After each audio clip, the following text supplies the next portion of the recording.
अगर बात की जाए तो काराकाट में उपेंद्र कुशवाहा जो हैं वो पीछे हो रहे हैं। अन्य का खाता खुला है, पवन सिंह काराकाट से आगे चल रहे हैं।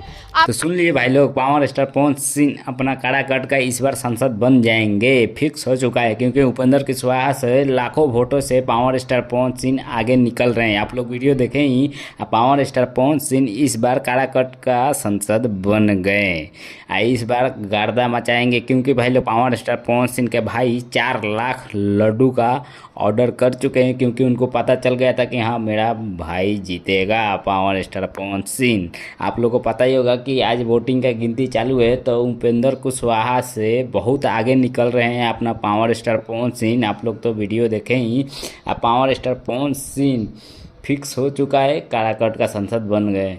अगर पावर स्टार पवन सिंह का आप लोग फैन है तो ज़रूर लाइक सब्सक्राइब कीजिएगा। हम मिलते हैं अगले वीडियो में, तब तक के लिए गुड बाय।